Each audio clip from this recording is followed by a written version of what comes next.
My parents threw my stuff out on Christmas morning. My sister laughed, pointing her phone camera at my face and said, "Have fun being homeless." I did not scream. I did not beg. I went to the bank with the hidden item my grandpa left me. The manager took one look at my vault, bolted the office door, and gasped, "Miss, you need to sit down. My name is Marin. I am 25 years old, and until that freezing December morning, I thought my role in life was simply to endure. I work as a commercial heating and cooling dispatcher. I spend my days managing breakdowns, fixing systems that have frozen over, and dealing with pressure. But nothing prepared me for the icy reception in my own home. It was exactly 6:40 in the morning. The snow was falling in thick, heavy sheets outside the living room window. I had just walked down the stairs, exhausted from a 14-hour emergency shift, when the heavy canvas bag hit me square in the chest. I stumbled backward, clutching the banister. My mother, Doria, stood at the bottom of the stairs. She was already fully dressed, her hair perfectly styled for the holiday photos she would inevitably post later. Her eyes were hard, devoid of anything resembling maternal warmth. "Get out," she hissed, her voice vibrating with a quiet, venomous energy. "We are done pretending you belong in this family. You dragged down our image, Marin. You are a stain on this house." I looked down at the floor. My heavy work boots, a few basic sweaters, and my uniform were spilling out of the canvas bag onto the hardwood floor. My sister, Sloane, stood behind my mother. Sloane was 22, an aspiring social media influencer whose entire life was funded by my parents' delusional generosity. She held her phone up, the red recording light blinking steadily. "Smile for the camera, Marin," Sloane sneered. "Say goodbye to your free ride. Have fun being homeless in the snow." My father, Bowen, sat in his armchair near the fireplace. He was holding his morning coffee. He looked at me for a split second, then deliberately turned his head to stare at the unlit logs. He chose silence, just as he always did when my mother decided to ruin my life. I did not cry. Crying was a luxury I could not afford in a house that weaponized my tears. I bent down, ignoring my mother's glare, and packed my clothes back into the bag. My fingers were trembling, not from sadness, but from a cold, hard realization. I reached deep into the bottom of the bag and felt the familiar, worn leather of a small pouch. It was the only thing I truly cared about. The item my grandpa Orson had given me right before he died. I slung the bag over my shoulder. The front door was wide open, letting in a bitter gust of Michigan wind. I walked out into the knee-deep snow without saying a single word to them. My boots crunched loudly in the silent morning. As the heavy wooden door slammed shut behind me, locking me out into the freezing world, my mother thought she had won. She thought she had broken me. But I knew something she did not. I knew I was about to turn their entire world into a frozen wasteland. I just had to survive the drive downtown. What would you do if your own mother threw you into the snow on Christmas? To understand how a family reaches the point of throwing their oldest daughter out into a blizzard, you have to understand the math of toxic households. In my family, the math was never fair.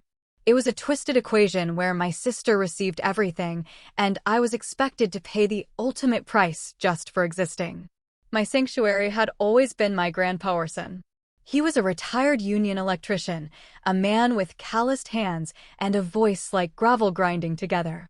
When I was a little girl, while my mother was dragging Sloane to expensive pageants and modeling classes, Grandpa Orson would take me into his garage. The garage smelled like motor oil, ozone, and very strong black coffee. It was the only place I felt safe. He used to sit me on his workbench and show me how circuits worked. "Marin," he would say, holding up a tangle of copper wire, "electricity takes the path of least resistance. It always finds the easiest way out. People are exactly the same. The weak ones will always take the easiest path, usually by stepping on someone else." I did not fully understand it then, but he was talking about my parents. The contrast in our house was suffocating. When Sloane turned 18, my mother happily drained $24,000 a year from their savings to send her to a private, elite college so she could study social media dynamics. They bought her a brand new car and paid her rent. When I graduated high school, I asked my mother if they could help me with trade school. We were sitting at the dinner table. My father was cutting a piece of steak.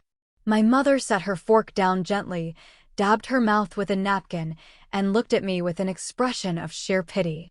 "Marin, sweetie," she said smoothly, making sure her voice carried to the living room where Sloane was watching television. "We simply cannot afford to invest in a losing stock. You are not academic. You are not creative like your sister. You are just Marin. You need to figure it out yourself." My father kept cutting his steak. He chewed, swallowed, and never looked up. I figured it out myself. I took out a $12,000 student loan, went to community college, and got my certification in commercial HVAC dispatching. I paid my own way. I worked nights. I earned every single thing I had. I became the invisible pillar in a house built on my mother's ego and my sister's vanity. But the hardest part was the quiet humiliations. The way my mother would hide my work boots on the back porch because they were an eyesore when her friends came over for wine night. The way they cropped me out of the family portraits that hung in the hallway. I was a ghost in my own life, haunting the periphery of their picture-perfect existence. I endured it because Grandpa Orson asked me to. "Keep your head down, kid," he told me during his last days in hospice. His breathing was shallow, his strong hands finally weak. "Let them show you exactly who they are. And when the time is right, you use the pouch. You promise me, Marin." I promised him. I just did not know how soon the storm would actually hit. How much longer could I possibly hold on before the dam broke? The true nightmare began when Hayes moved in. Hayes was Sloane's new boyfriend. He was a guy who described himself as an entrepreneur, but spent his days playing video games and drinking my parents' expensive sparkling water. When he arrived, my mother needed space.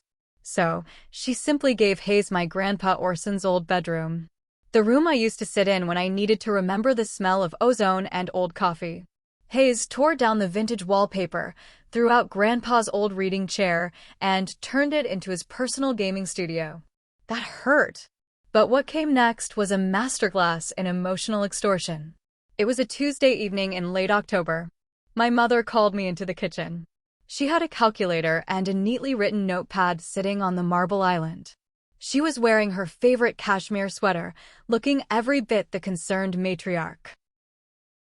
"Marin," she began, using her softest, most dangerous voice. "Your father and I have been looking at the household expenses. Things are getting very tight. With Sloane's career taking off and Hayes needing space to build his business, this family needs contribution." I stared at her. "Hayes does not work, Mom. Sloane makes dancing videos." Her eyes flashed with sudden anger, but she controlled it quickly. "You live under our roof. You use our utilities. You make a decent salary at that dispatch place. From now on, you will pay us $800 a month for your bedroom. Consider it rent." $800. For a tiny bedroom at the end of the hall. I looked at my father, who was suddenly very interested in the weather report on the television in the next room. I looked back at my mother. I knew if I refused, she would make my life an unbearable hell of screaming matches and thrown plates. I was exhausted from working 12-hour shifts. I just wanted peace. "Fine," I said, my voice hollow. "I will pay." For the next 14 months, I transferred $800 into my mother's bank account on the first of every single month. I never missed a payment. Every time I hit send, I felt a piece of my self-respect chip away. My mother took my hard-earned money and used it to buy Sloane designer bags and to fund Hayes's ridiculous gaming setups. They were literally living off my sweat. But I was my grandfather's student. I kept every bank statement.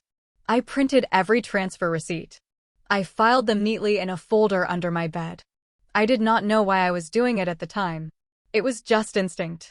The instinct of a girl who knows she is entirely alone in enemy territory. I was paying them to tolerate my existence. But what I did not know, what I could never have imagined, was that the $800 I was bleeding every month was actually paying for something that already belonged to me. Would you have paid the rent, or would you have walked away right then? The breaking point arrived on the night of December 24th. It had been a brutal week at the dispatch center. A massive cold front had hit Michigan, and commercial heating systems were failing all over the county. I had just worked a 14-hour shift, my headset glued to my ear, listening to panicked facility managers scream about frozen pipes and plummeting temperatures. I drove home in the dark, my old car struggling against the slick roads. All I wanted was a hot shower and my bed. I let myself in quietly through the side door. The house was dark, except for a sliver of yellow light spilling from the kitchen. I kicked off my boots as softly as I could. As I walked past the kitchen doorway, I stopped. My mother and father were sitting at the island. They were drinking wine. I pressed my back against the hallway wall, holding my breath. "We have to do it tomorrow morning," my mother was saying. Her voice was sharp, calculating. "Sloan got a new sponsorship deal. A massive clothing brand. She needs a walk-in closet for the merchandise, Bowen. Marin's room is right next to hers. We can knock down the adjoining wall." "On Christmas, Doria?" my father asked. His voice was weak. He sounded tired, but not tired enough to actually stop her. "Can't we wait until the spring?" "No," my mother snapped. "I am sick of looking at her. She walks around here in those dirty clothes, bringing down the whole energy of the house. She doesn't fit the future picture of this family. She is a dead weight. We pack her things tonight. Tomorrow morning, she is out. She has savings, she can find a motel." I stood in the dark hallway, my heart hammering against my ribs. A cold sweat broke out on my neck. They were not just planning to kick me out. They were planning an ambush. They wanted to humiliate me on a holiday, to break my spirit entirely so I would leave without a fight and never come back. I did not burst into the kitchen. I did not scream at my cowardly father. Grandpa Orson's words echoed in my mind. Electricity takes the path of least resistance. Find the surge. I crept up the stairs like a ghost. I went into my room, locked the door silently, and pulled my duffel bag from the closet. I packed my essentials. Then I reached under my mattress and pulled out the worn leather pouch Grandpa Orson had given me. I sat on the edge of my bed in the dark, running my thumbs over the cracked leather. For the first time in 25 years, the fog in my brain cleared. I was done being the victim. I was done being the invisible ATM for a family that despised me. If my mother wanted to play a ruthless game of survival, I was finally ready to sit at the table. I did not sleep a single minute that night. I just sat in the dark, listening to the wind howl outside, waiting for the sun to rise, waiting for the explosion. That brings us back to the morning of the 20th. The bag hitting my chest. The cruel laughter of my sister. The cold indifference of my father. As I drove away from the house, my heater was broken, blasting icy air onto my freezing hands. The steering wheel felt like a block of solid ice. The roads were virtually empty, buried under fresh powder. My phone vibrated in the cup holder. It was my mother. I hit decline. Then came a text from Sloan. "Don't bother coming back for the rest of your junk. Hayes is taking it to the dumpster." I picked up my phone and called the only person I trusted right then. My shift supervisor at the dispatch center, a gruff man named Hank. "Marin?" Hank answered, sounding groggy. "It's Christmas morning, kid. Tell me a boiler didn't blow." "No boilers, Hank," I said, my teeth chattering uncontrollably. "My parents just kicked me out. I need you to cover my shifts for the next 2 days. I have to sort out my life." Hank was silent for a long moment. Then he sighed heavily. "Take the week. Don't worry about the board. Stay warm, kid." "Thank you," I whispered, hanging up. I steered my old sedan toward downtown. The snow was falling harder now, blurring the streetlights into glowing white halos. I pulled into the empty parking lot of Northern Trust Bank. The digital clock on the dashboard read 8:59 in the morning. I killed the engine. The silence inside the car was deafening. I picked up Grandpa Orson's leather pouch. My hands were shaking so badly I could barely undo the brass button. Inside the pouch were 2 things: a heavy, antique brass key with a number stamped on it, and a business card.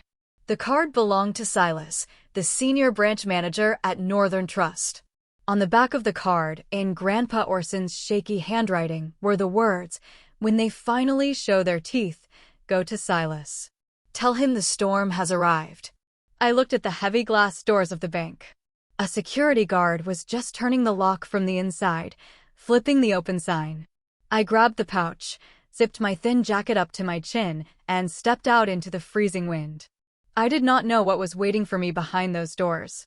I only knew that Grandpa Orson had never lied to me. My boots left deep, determined tracks in the fresh snow as I walked toward the entrance.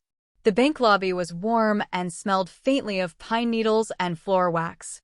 There was only one teller on duty, a woman who looked up in surprise as I walked in, shivering, holding a leather pouch like it was a live grenade. "I need to see Silas," I said, my voice cracking from the cold. "Tell him Orson's granddaughter is here. Tell him the storm has arrived." The teller frowned, but she picked up her desk phone. She whispered something. Less than 30 seconds later, a tall, older man in a tailored suit practically ran out of a corner office.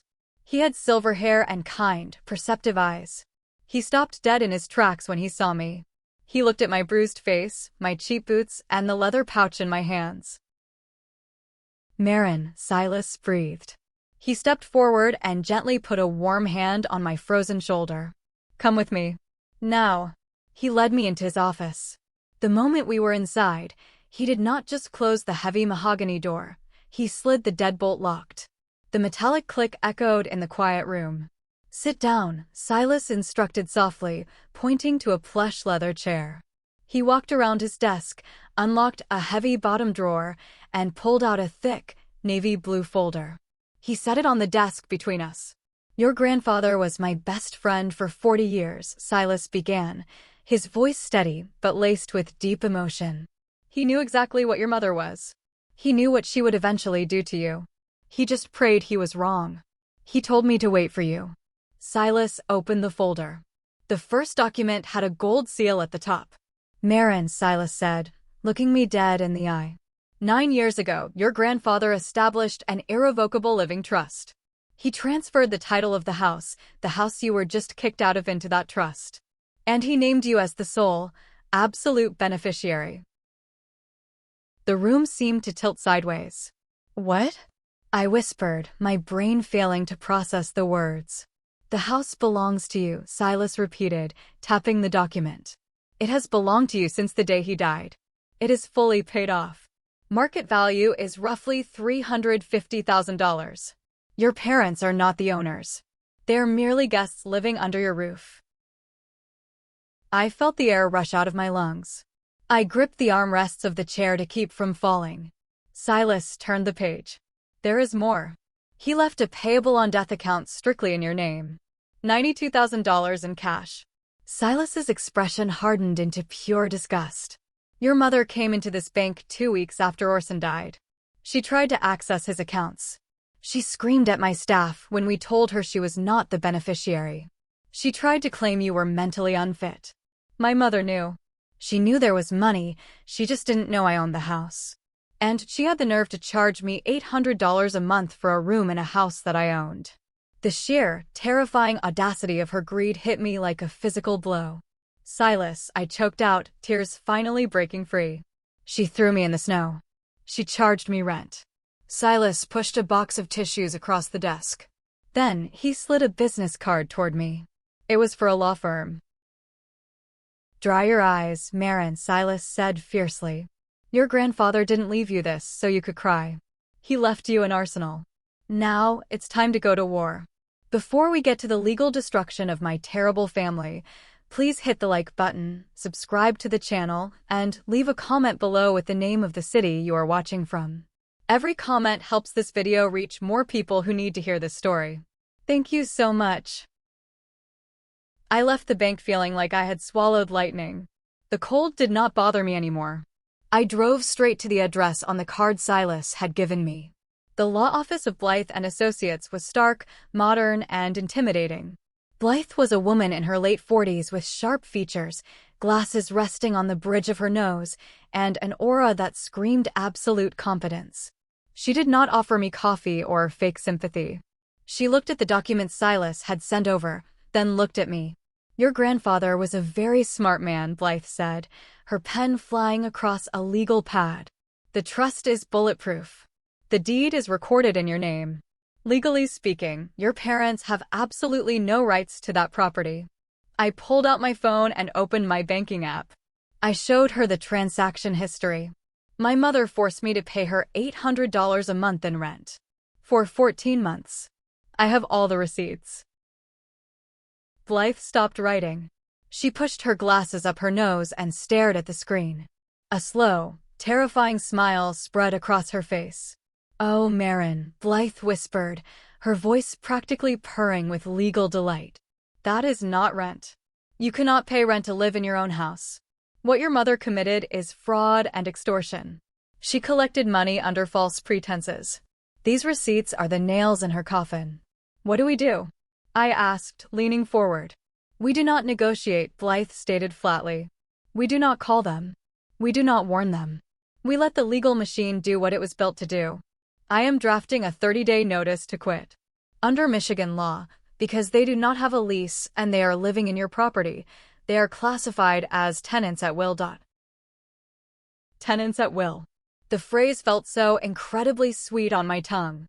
My parents, who had always treated me like a parasitic burden, who had literally thrown me out like garbage, were legally nothing more than squatters in my home.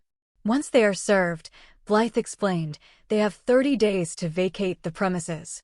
If they do not leave, and people like your mother never leave voluntarily because they believe they are above the law, we file an eviction lawsuit in district court.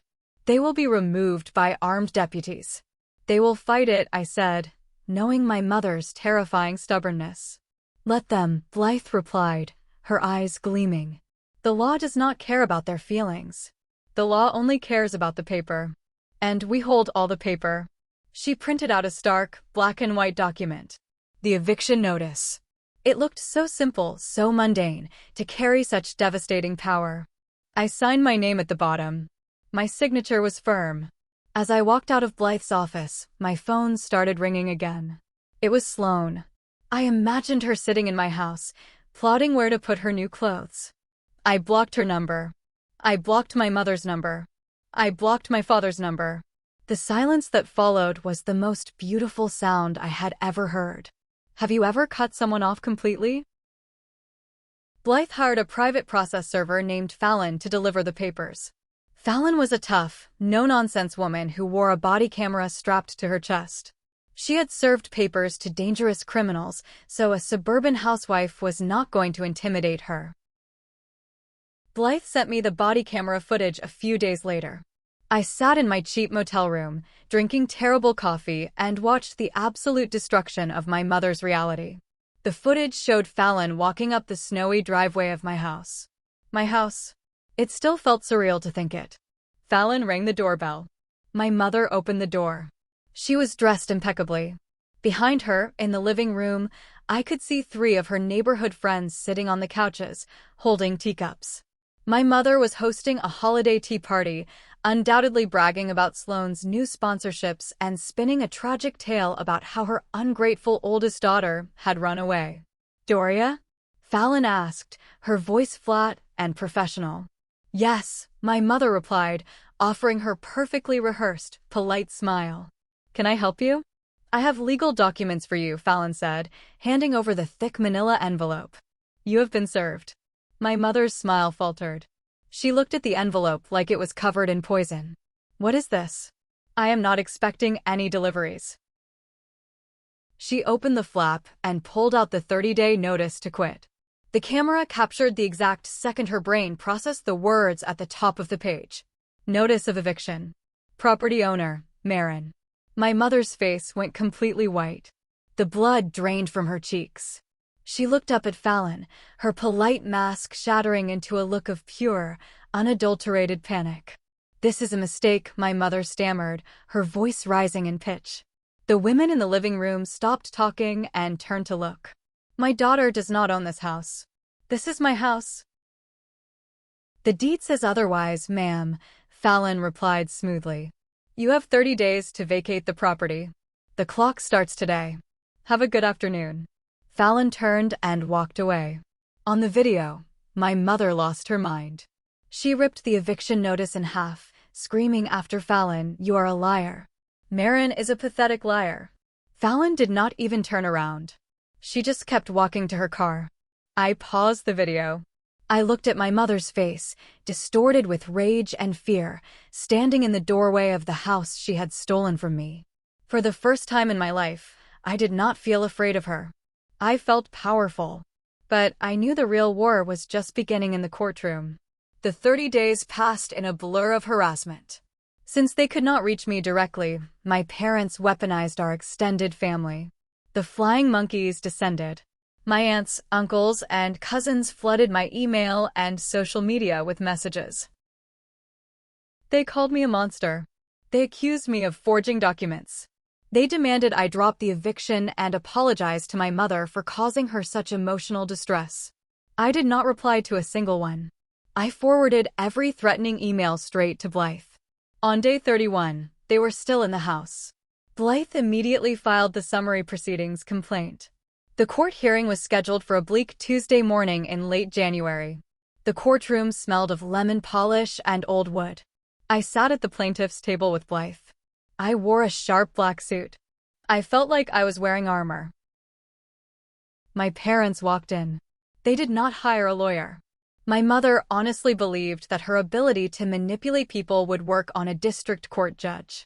She wore a modest, conservative dress, trying to project the image of a heartbroken, victimized mother. My father trailed behind her, looking pale and exhausted. Sloan and Hayes did not even bother to show up. The judge was a stern woman with zero patience for drama. She called the case. My mother immediately rushed the podium. "Your Honor," she began, tears welling up in her eyes perfectly on cue. "My daughter is deeply disturbed. She is trying to steal our family home. My father was sick when he signed those papers. He didn't know what he was doing." The judge held up a hand, silencing my mother instantly. The judge looked down at the thick file Blythe had provided. "Ma'am," the judge said, her voice echoing in the quiet room. "I have the trust documents right here. I have the notarized deed transfer from 9 years ago. Your father was evaluated by 2 independent physicians on the day he signed this trust. He was in perfect mental health. The ownership of this property is crystal clear. It belongs to Marin." My mother gripped the edges of the podium. "But we are her parents. She owes us. We raised her. You cannot throw us out on the street." "This court is not a venue for family therapy," the judge replied coldly. "This is a court of law, and the law says you are trespassing on property you do not own." The judge banged her gavel. Judgment in favor of the plaintiff. The defendants have 10 days to vacate, or a writ of restitution will be issued, and law enforcement will remove you by force.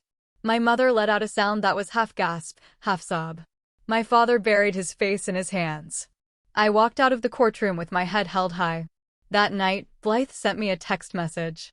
She had a contact in the local police department who had driven past my house. "Hayes packed his car and drove away 3 hours after the hearing," Blythe wrote. "He left your sister. Rats always flee a sinking ship." Sloan was suddenly boyfriendless, and my parents were officially facing the barrel of a police eviction. The countdown to their ultimate humiliation had begun. Would you feel guilty, or would you feel justified? The 10-day grace period expired. They refused to leave. They truly believed I would back down. They thought the police would not actually show up to drag a respectable middle-class family out of their home. They were wrong. The morning of the eviction, I sat in Blythe's office, drinking coffee. We were monitoring the situation remotely. And then, the most spectacular, self-destructive thing happened. My mother, desperate for validation and deeply addicted to the victim narrative, decided to go live on Sloan's social media account. Blythe pulled up the live stream on her laptop. The camera was set up in my living room. My mother was sitting on the sofa, dabbing her eyes with a tissue. Sloan sat next to her, looking terrified and pale. "Please, everyone," my mother sobbed to the thousands of viewers tuning in. "My own daughter is doing this to us. After everything we sacrificed for her, she is sending the police to throw us into the freezing cold. We are victims of elder abuse. We need help. We need someone to expose her. The comments were flooding in, thousands of strangers offering sympathy, calling me a psychopath. My mother was eating it up. She was the star of her own tragedy. Then a heavy, authoritative knock echoed on the live stream. My mother's eyes widened. She stood up, playing to the camera. "They are here," she cried tragically. "The police are here to destroy our family." She walked to the front door, making sure Sloan followed with the camera. She pulled the door open. 3 armed sheriff's deputies stood on the porch, their breath pluming in the cold air. The lead deputy, a massive man with a thick mustache, held a clipboard. He did not look sympathetic. "Doria," the deputy said loudly, his voice booming through the phone's microphone. "I have a court-ordered writ of restitution. You are illegally occupying property owned by Marin. You have exactly 20 minutes to gather your essential items and vacate the premises. If you resist, you will be arrested for criminal trespassing." The livestream comments stopped for a split second. Then, they exploded in a totally different direction. "Wait, the daughter owns the house?" She lied. "The house belongs to the daughter. Why are you squatting in your kid's house, lady? OMG, the mom is a total fraud." My mother saw the comments turning against her. The phone shook in Sloane's hands. My mother stammered, her fake tears drying up instantly, replaced by sheer panic. "No, you don't understand. The house is ours. She stole it, ma'am." "Step aside," the deputy commanded, stepping into the hallway. "Your 20 minutes starts right now." Sloane dropped the phone. The screen went black, but the audio kept running. I could hear the heavy boots of the deputies walking across my hardwood floors. And then I heard my father's voice. He must have walked out onto the front porch. His voice was hollow, defeated, echoing over the open microphone. "She owns the house, Doria," my father said quietly. "She always did. We pushed her too far. We deserved this." The live stream abruptly ended. I leaned back in the chair in Blythe's office. The coffee tasted incredible. The empire of lies my mother had built was completely burned to the ground, broadcast live for the entire world to see. The fallout was absolute and devastating. My parents were forced to move into a cramped, damp, 2-bedroom apartment above a noisy auto repair shop on the bad side of town. The deposit and the first month's rent wiped out whatever cash they had left in their accounts. Because of the court judgment and the eviction on their public record, no decent landlord would touch them. My mother tried to post a video explaining her side of the story, but the internet is unforgiving. She was universally mocked. She deleted all her social media accounts and stopped going to her neighborhood book club out of pure shame. The polished, perfect image she had tortured me to maintain was shattered forever. Sloane's influencer career imploded. The clothing brand that was supposed to sponsor her dropped her the moment the live stream went viral. They sent a public statement citing that they do not align with individuals involved in property fraud and domestic manipulation. She lost $15,000 in contracts in a single afternoon. With Hayes gone and her income wiped out, she was stuck sleeping on a cheap air mattress in the living room of my parents' new, terrible apartment. A week after the eviction, my phone buzzed. It was an unknown number, but I recognized the writing style immediately. It was my father. "Marin," the text read. "I know you will never forgive me. I don't ask you to. I am a coward. I sat there and watched her destroy you for 25 years because I was too afraid to stop her. I am so sorry. You are a good person. You did what you had to do." I read the text twice. I felt a brief flicker of sadness for the father I never really had. But apologies do not rewrite history. Apologies do not erase the 14 months of extorted rent or the luggage thrown in the snow. I did not delete the message. But I did not reply. I turned my phone off, packed my bags, and prepared to go home. It was early April when I finally moved back in. The snow had melted, leaving behind wet green grass and the smell of impending spring. The air was crisp and clean. I parked my car in the driveway. The house looked exactly the same from the outside, but the heavy, oppressive energy that used to choke the life out of me was gone. The house was quiet. It was mine. I walked up the front steps. I took the heavy brass key Grandpa Orson had left me, the original key he had carried on his tool belt for decades, and slid it into the lock. It turned with a satisfying, solid click. I pushed the door open. The house was completely empty. They had taken their furniture, their rugs, their fake family portraits. All that remained were the bare hardwood floors and the structural bones of the house Grandpa Orson had built. I walked slowly through the rooms. I went into the kitchen where I had been extorted. I went into the hallway where I had been humiliated. I felt nothing but peace. I pulled the attic stairs down and climbed up into the dusty, sunlit space under the roof. I was looking for a specific box Silas had told me about. I found it tucked behind a support beam. A heavy cardboard box with my name written on it in thick black marker. I sat cross-legged on the floorboards and opened it.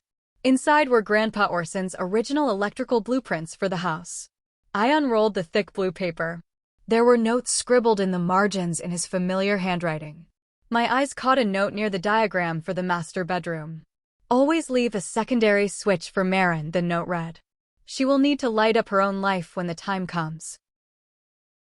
I pressed my hands against my face, and for the first time since this whole nightmare began, I broke down and sobbed. I cried for the years of abuse I had suffered. I cried for the sheer exhaustion of having to fight my own blood. But mostly, I cried because I finally understood the depth of my grandfather's love. Love is not always loud. Sometimes, love is an old man sitting in a garage, quietly building an unbreakable legal fortress to protect the granddaughter he knew would one day need saving. He spent 9 years waiting for the storm he knew my mother would bring. He gave me the armor. I just had to find the courage to wear it. I wiped my tears, rolled up the blueprints, and climbed back down the stairs. I walked into the center of the empty living room and took a deep breath. My parents thought they could throw me away. They thought I was a pawn in their twisted game of favorites. But they forgot one crucial detail. I am the one who knows how the wiring in this house works. And when you mess with the system long enough, eventually, the breaker trips. They wanted to charge me rent for my own existence. So, I handed them the final bill. And the cost was everything they had. Before we end this video, I want to ask you a question. People in my extended family still call me cold-blooded for throwing my own parents out on the street.